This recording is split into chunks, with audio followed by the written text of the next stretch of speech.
आपने प्रोडक्ट के बारे में भी जाना, यस आपने इंक्वायरी को भी कंप्लीट करके लिया। अभी बार आएगी कि आपने कॉस्टिंग भी बनाया है, लेकिन उस पूरे कॉस्टिंग में जब भी कोटेशन आप देने के लिए जाओगे तो टर्म्स एंड कंडीशन भी लिखने पड़ेंगे।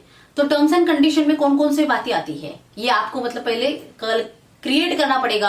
आपके प्रोडक्ट के हिसाब से क्या क्या हो सकता है और वो हम पहले से ही सिक्योर कैसे करें, और शायद तब जाके आपकी जर्नी आसान हो सकती है या फिर उसको भी क्लैरिटी मिल सकती है। तो राइट, टर्म्स एंड कंडीशन की बातें अगर करें तो बेसिक आता है ना कि डिलीवरी टर्म्स। ये बहुत इंपॉर्टेंट है कि आप डिलीवरी टर्म क्या कोड कर रहे हो।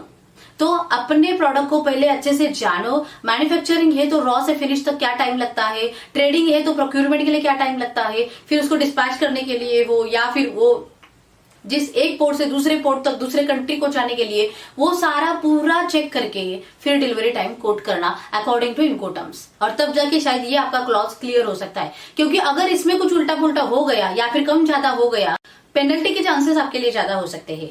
मतलब लेट डिलीवरी के क्लॉज भी एप्लीकेबल होता है, तो इसके लिए ये टर्म्स कंडीशंस बहुत इंपॉर्टेंट है।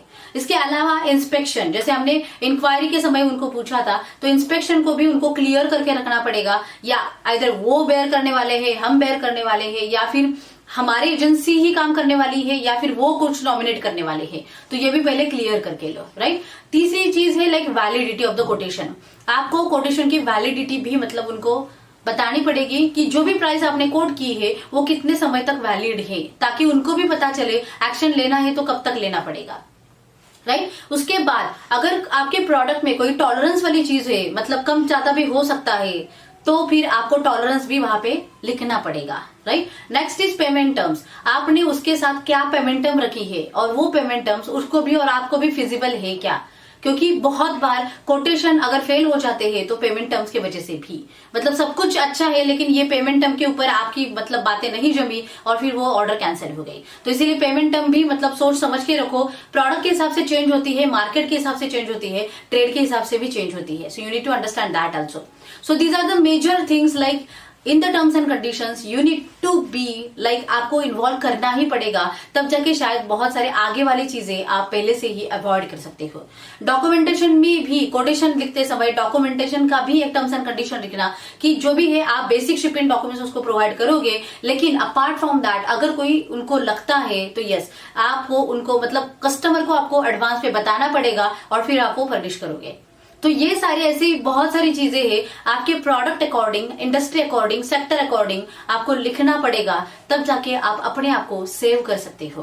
तो चलो फिर काम करो टर्म्स एंड कंडीशन के ऊपर। आपके हिसाब से कौन कौन से टर्म्स एंड कंडीशन आपके प्रोडक्ट के लिए एप्लीकेबल हो सकते हैं, and yes definitely go with that.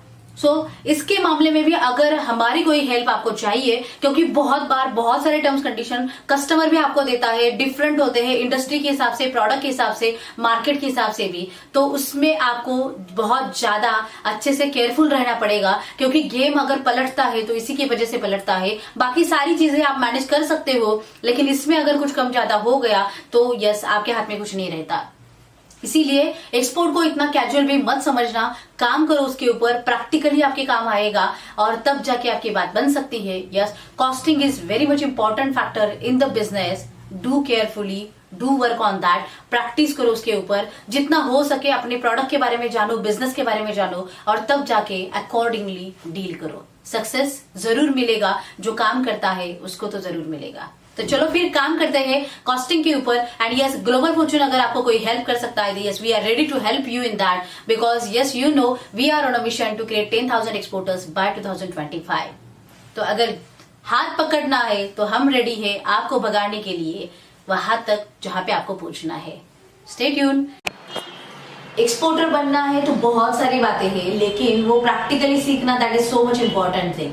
और अगर आपको प्रैक्टिकल एस्पेक्ट्स जानने हैं तो yes and with all the flow chart, yes just go on the www.kdsushma.com and वहां पे जाके कोर्सेज के टैब में जाओ। And yes I have design the course EXIM business blueprint. अगर आप सच में एक्सपोर्ट की बातें करना चाहते हो, तो अगर आप एग्रीकल्चर ही स्पेशली देखना चाहते हो तो agri EXIM business blueprint is also there. And if you want to start your journey in the process food sector, then process food EXIM business blueprint is also there. So just go there, watch that course, learn it, repeat it, revise it, and yes, start your export journey. Take action.